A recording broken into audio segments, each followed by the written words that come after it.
Bonjour, bienvenue sur le plateau de Lyon Positif, partenaire média de l'événement autour des territoires de transition.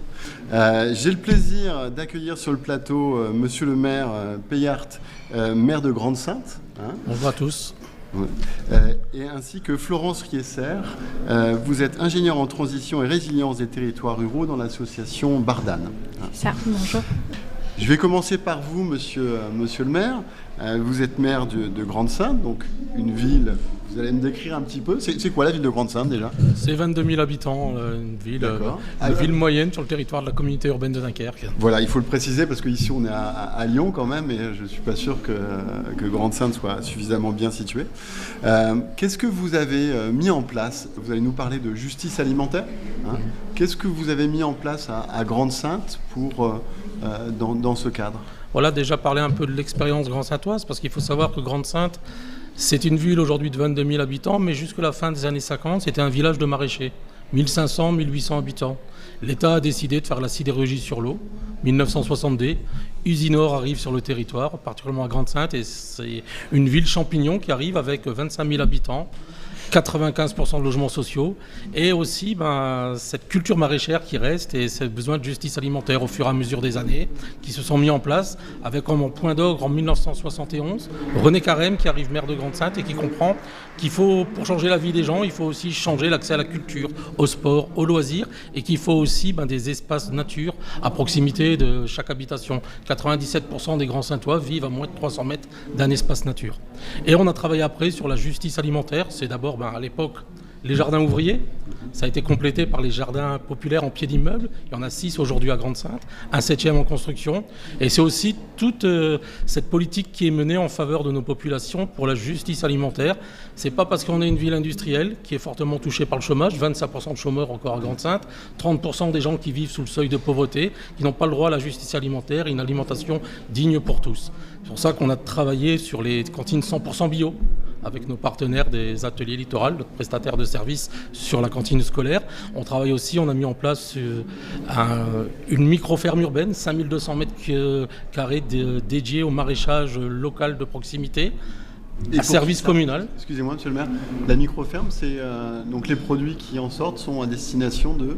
Voilà, donc un agent communal qui encadre les bénévoles, les habitants, un travail partenarial, donc avec une autoproduction qui est en premier lieu redistribuée à ceux qui ont participé au projet, chacun selon ses moyens, avec une grande phase d'inclusion, mais aussi à destination de nos partenaires, les Restaurants du Cœur, le CCAS avec les paniers solidaires. Vraiment ce cercle vertueux qu'on essaie de mettre en place. D'accord. Et pour votre cantine 100% bio, vous faites comment ?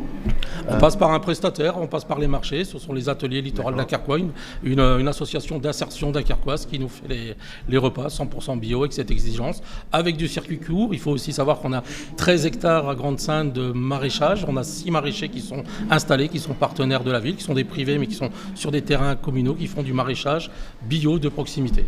D'accord. C'est très intéressant. Je vais vous passer la parole, puis après on échangera. Florence Riesser, donc je rappelle, vous êtes ingénieure en transition et résilience des territoires ruraux dans l'association Bardane. Qu'est-ce que vous faites ? L'association Bardane, c'est une association qui a pour but d'accompagner la transition écologique et sociale des territoires ruraux. On est vraiment parti du constat que souvent, à la fois les problématiques posées et les solutions proposées sont selon un prisme très urbain et que pour des territoires ruraux, c'est parfois difficile d'imaginer des solutions à leur portée sur leur territoire qui répondent aux enjeux de leurs habitants.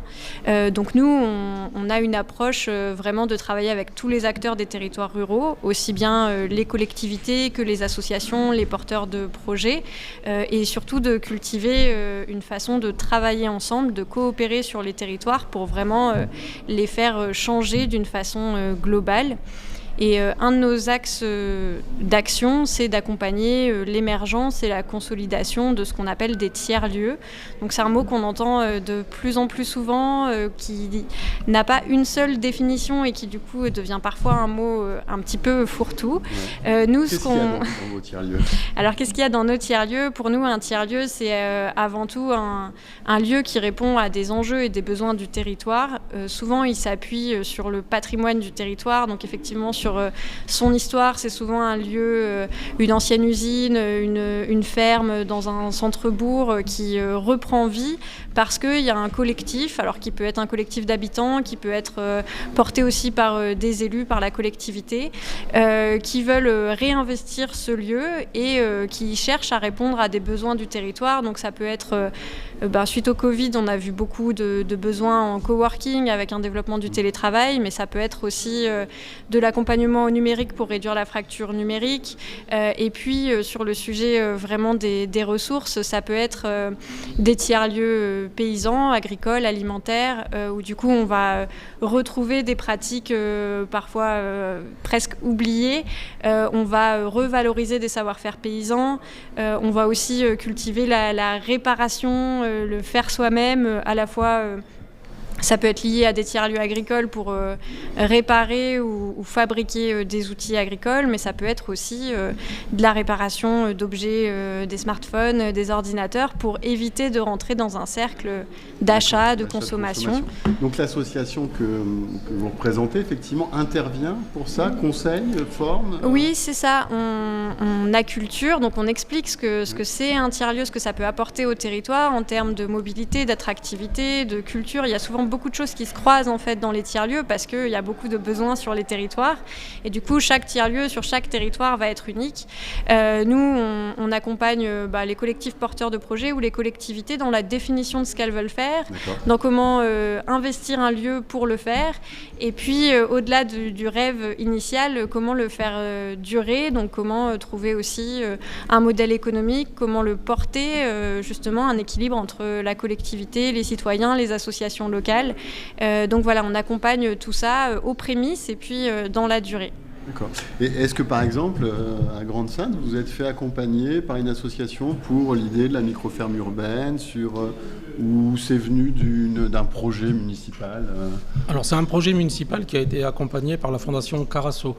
D'accord. Et on parle justement de tiers-lieu. On a un tiers-lieu qui va voir le jour à Grande-Synthe, accompagné par la GUR, qui est l'agence d'urbanisme du Dunkerquois, sur lequel on a eu la chance, l'opportunité de racheter une ferme urbaine, une ferme qui est en centre-ville, dans laquelle on fera une maison de l'alimentation justement prochainement. On est en train de travailler sur ce projet pour y faire une conserverie, une légumerie, un restaurant solidaire, une épicerie solidaire, participative. On est en train de travailler aussi sur ces sujets-là à Grande-Synthe, effectivement, dans un lieu qui sera un lieu centre-ville, mais qui sera un lieu d'écologie sociale, solidaire, mais surtout joyeuse, parce que pour faire passer le message à nos concitoyens, il faut aussi que ça soit joyeux.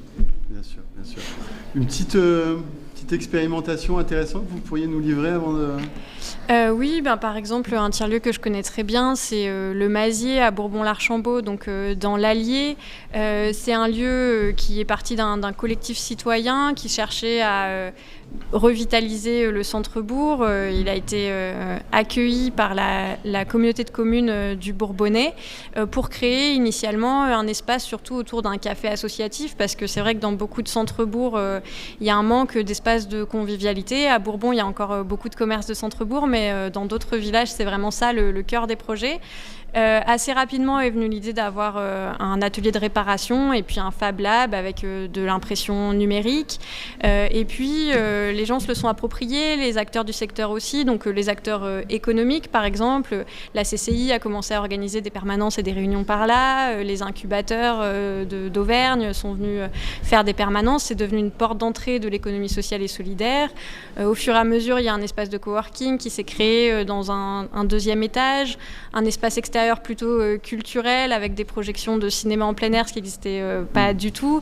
Et au fur et à mesure, on a de plus en plus de personnes très différentes et de thématiques très différentes qui se croisent dans ce lieu, ce qui génère tout le temps des nouveaux projets. Donc le Mazier, ça veut dire fourmilière en patois bourbonnais. Et effectivement, ça fourmille tout le temps. Là, il y a tout le temps des nouveaux programmes autour de l'accompagnement de l'entrepreneuriat féminin en milieu rural. Voilà, il y a des choses qui se croisent. C'est aussi un lieu de distribution alimentaire avec des paniers AMAP. Il y a aussi un jardin partagé pour reconnecter les gens au fait de cultiver, de faire pousser leur alimentation. Voilà, on croise... Voilà, c'est vraiment des lieux où on croise à la fois les publics et les thématiques, et c'est ça qui en fait la force, puisque c'est de là qu'on arrive à avoir une émulation, des nouveaux projets, des projets qui grandissent.